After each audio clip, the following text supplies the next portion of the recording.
नमस्कार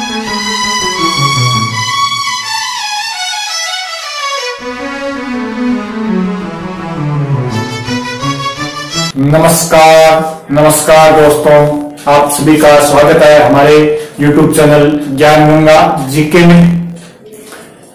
दोस्तों, आप सभी से रिक्वेस्ट है, कृपया चैनल को सब्सक्राइब कीजिए और शेयर कीजिए और साथ में इसके कमेंट भी कीजिए। इससे पहले हमने एक टॉपिक देखा था राजस्थान के त्योहार। आज हम एक टॉपिक देखते हैं जिसका नाम है राजस्थान का एकीकरण। राजस्थान का एकीकरण। राजस्थान का सबसे सरल टॉपिक, राजस्थान का सबसे अगर कोई सरल टॉपिक है तो वो है राजस्थान का एकीकरण।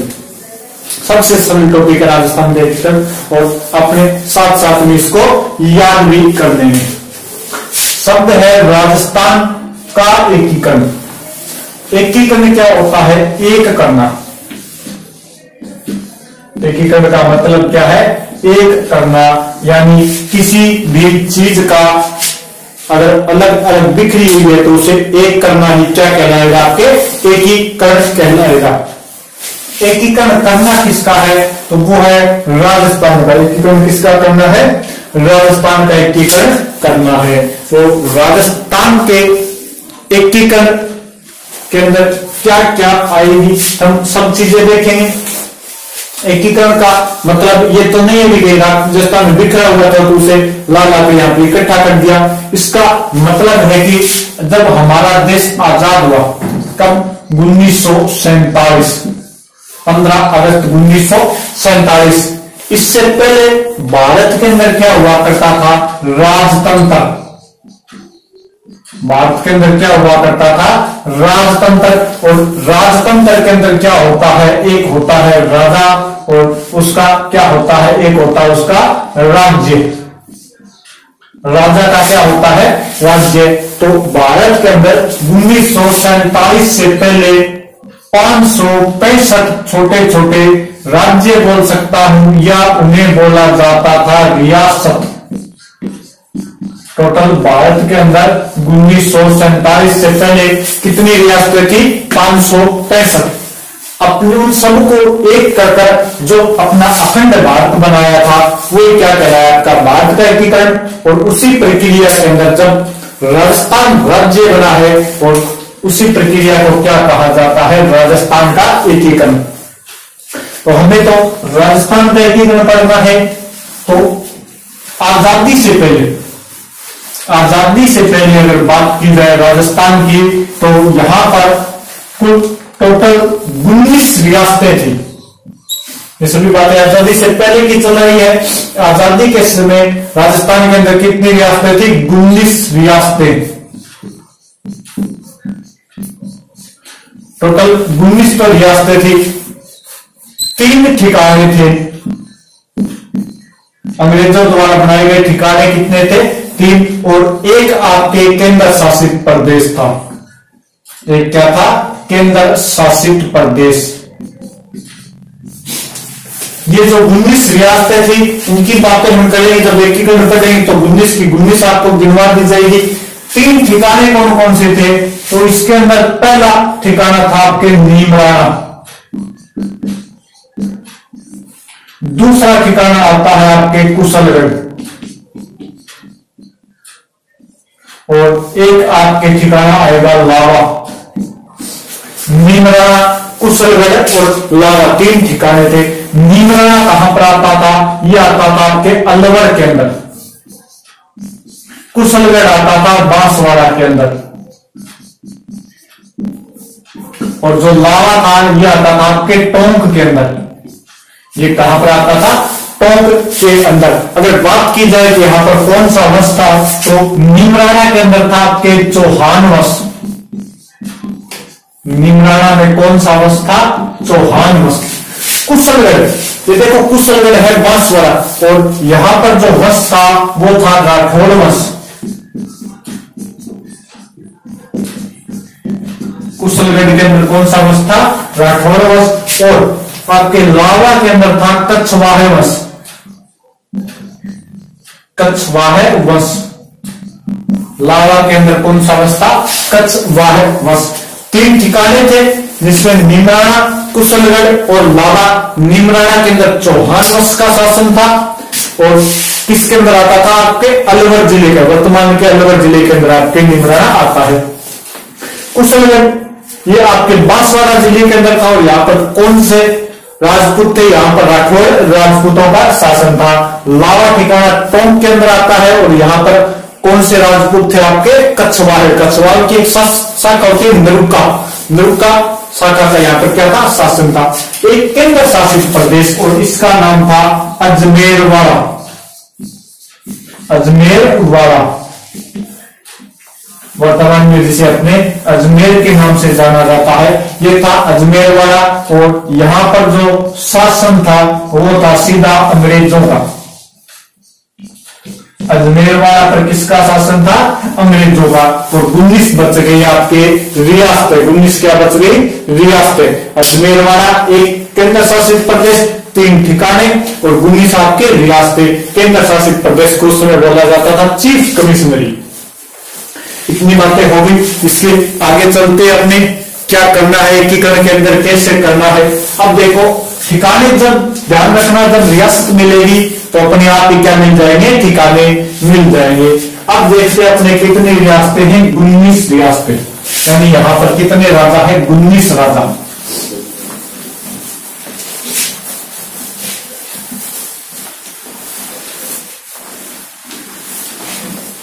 और इन 19 राजाओं को मिलाकर हमें बनाना है एक राजस्थान। अगर बात की जाए एकीकरण की सबसे पहले तो ये 1935 के अंदर 1935 के अंदर अंग्रेजों ने एक कानून लाए थे जिसका नाम था भारतीय शासन अधिनियम या भारत शासन अधिनियम।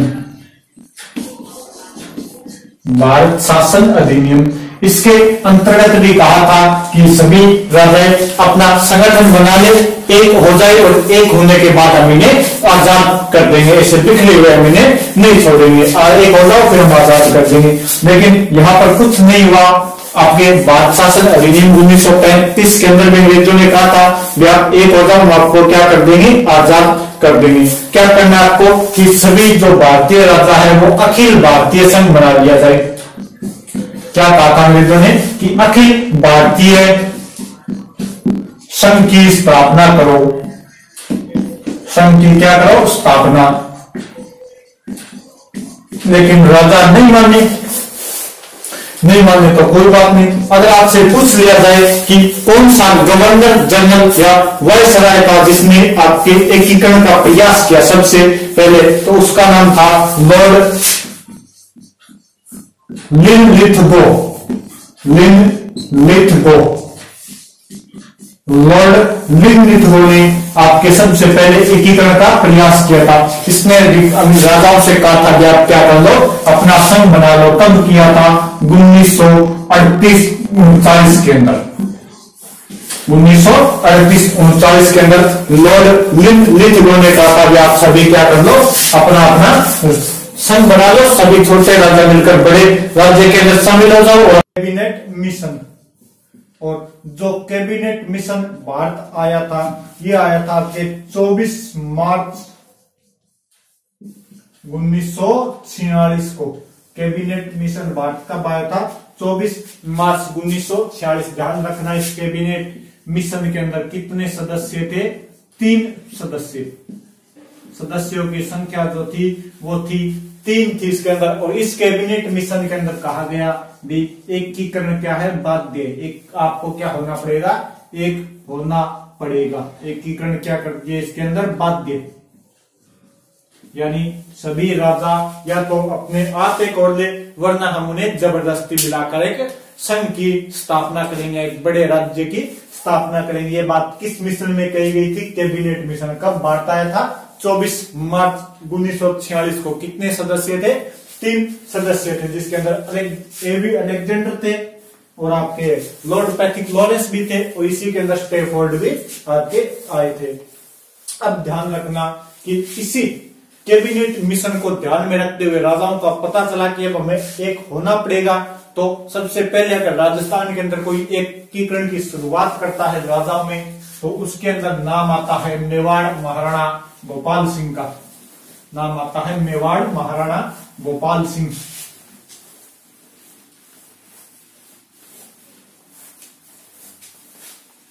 और मेवाड़ महाराणा गोपाल सिंह यानी पहला प्रयास, राजाओं का पहला प्रयास की अगर बात की जाए तो 25-26 जून 2 दिन की बात है 1946। 25-26 जून 1946 को कहां के शासक? मेवाड़ महाराणा गोपाल सिंह। मेवाड़ महाराणा गोपाल सिंह या भोपाल सिंह भी लिख सकते हैं आप।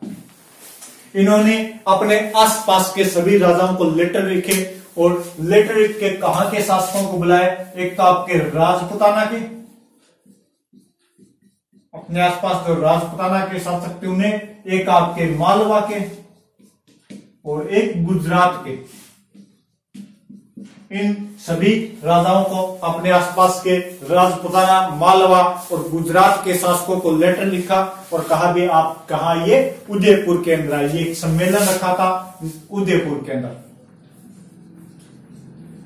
उदयपुर के अंदर क्या बनाया था? एक सम्मेलन रखा था। कब? 25-26 जून 2 दिन का सम्मेलन था। मेवाड़ महाराणा गोपाल सिंह ने राजपुताना, मालवा व गुजरात के शासकों को कहां पर आमंत्रित किया था? उदयपुर के अंदर। और क्या करना है? उदयपुर के अंदर पहुंचकर आप सभी मेवाड़ के अंदर शामिल होइए और हम क्या बनाएंगे? राजपुताना यूनियन। राजपुताना यूनियन बनाएंगे। आप सभी राजा मिल जाइए और हम किसकी स्थापना करेंगे? राजपुताना यूनियन या राजस्थान यूनियन की स्थापना करेंगे। लेकिन ये बात क्या रही थी? असफल। राजाओं ने सबने हाँ भर ली, लेकिन अपने अपने क्षेत्रों में जाकर उन्होंने मना कर दिया। इसके पीछे अपने राजाओं का क्या था? आपसी स्वार्थ था। इसके बाद में एक और कोशिश की थी इन्हीं मेवाड़ महाराणा गोपाल सिंह ने, वो की थी 23 मई 1947 को। इनके एक संवैधानिक सलाहकार थे के एम मुंशी, कन्हैया लाल माणिक्य लाल मुंशी। के एम मुंशी के सुझाव पर मेवाड़ महाराणा गोपाल सिंह ने वापस इन्हीं राजाओं को बुलाया था, लेकिन इसके अंदर भी कोई बात नहीं बनी। कुछ कहते हैं इसके अंदर कोई आए नहीं थे। बात यह है कि कुल मिलाकर जो मेवाड़ महाराणा गोपाल सिंह ने प्रयास किया था, वो प्रयास क्या रह गया? आपके असफल। क्या रह गया? प्रयास पूरा का पूरा असफल। तो अगर आपसे पूछ लिया जाए कि राजस्थान यूनियन या राजपुताना यूनियन बनाने के लिए किसने प्रयास किए थे, तो वो किए थे आपके मेवाड़ महाराणा गोपाल सिंह ने। किन्होंने किए थे? मेवाड़ महाराणा गोपाल सिंह ने। इसके बाद में जयपुर वालों ने भी प्रयास किया, और जो जयपुर का शासक था, दूसरा प्रयास किन्होंने किया था? जयपुर रियासत ने। जयपुर रियासत ने। और जयपुर का जो शासक था उसका नाम था सवाई मान सिंह। सवाई मान सिंह सेकंड। और इन्होंने क्या किया था? इनके जो प्रधानमंत्री थे वीटी कृष्णामाचारी। वीटी कृष्णामाचारी और सवाई मान सिंह और वीटी कृष्णामाचारी ने मिलकर अपने आसपास के राजाओं को बुलाया, जिसके अंदर आपके प्रमुख आते हैं अलवर के राजा, अलवर प्लस करौली। इन्होंने कहा था अलवर और करौली को किस में मिला दिया जाए? जयपुर में मिला दिया जाए। क्या कहा था? अलवर प्लस करौली को किस में मिला दिया जाए? जयपुर में मिला दिया जाए और अपना एक बड़ा संघ बना लिया जाए। लेकिन ये बात भी क्या रहेगी? असफल, क्योंकि अलवर और करौली किस में नहीं मिलना चाहते थे? आपके जयपुर में नहीं मिलना चाहते थे। और भी राजाओं ने प्रयास किए, जिसके अंदर अपना अगला प्रयास आएगा डूंगरपुर के महाराजा लक्ष्मण सिंह का।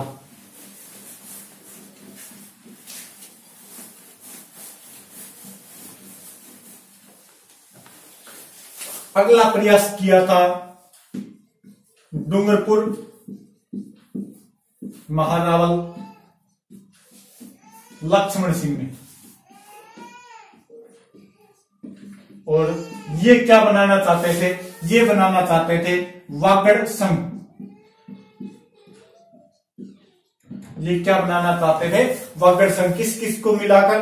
आपके डूंगरपुर प्लस बांसवाड़ा और प्रतापगढ़ को मिलाकर इन दोनों राज्यों को अपने राज्य के अंदर मिलाकर क्या बनाना चाहते थे? वागड़ संघ। और ये भी क्या रहा आपके असफल। और लास्ट जो चौथा प्रयास किया था वो किया था कोटा के शासक भीम सिंह ने। कोटा शासक भीम सिंह। और कोटा शासक भीम सिंह जो बनाना चाहते थे वो चाहते थे हाड़ौती संघ। और हाड़ौती के अंदर कौन कौन से राज्य आएंगे? एक तो आपके कोटा आ गया, प्लस में बूंदी, और इसी के अंदर मिलाना चाहते थे आपके झालावाड़ को। और ध्यान रखना भी 12 उस समय कोई जगह नहीं थी, 12 बाद में आपके राज्य जिला बना है, बाद में आजादी के बाद में आपके जिला बना है। तो इन तीनों को मिलाकर हाड़ौती संघ कौन बनाना चाहते थे? आपके कोटा शासक भीम सिंह। अगर वागड़ संघ पूछ लिया जाए तो डूंगरपुर के शासक लक्ष्मण सिंह बनाना चाहते थे। अगर राजस्थान यूनियन पूछ लिया जाए तो मेवाड़ महाराणा गोपाल सिंह। और जयपुर के अंदर अलवर और करौली को कौन मिलाना चाहते थे? आपके सवाई मान सिंह जयपुर के अंदर क्या मिलाना चाहते थे? अलवर और करौली को मिलाकर राजस्थान का क्या करना चाहते थे? एकीकरण। क्या करना चाहते थे? राजस्थान का एकीकरण। अब जब राजाओं ने ये सब बातें नहीं मानी तो फिर सरकार को कुछ न कुछ करना था। और भारत सरकार ने 5 जुलाई 1947 को क्या कर दिया? रियासती विभाग की स्थापना। क्या कर दी? 5 जुलाई 1947 को रियासती विभाग की स्थापना।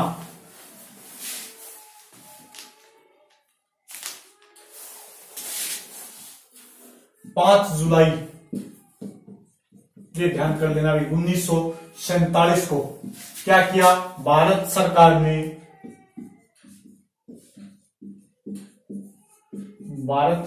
ने रियासती विभाग की स्थापना।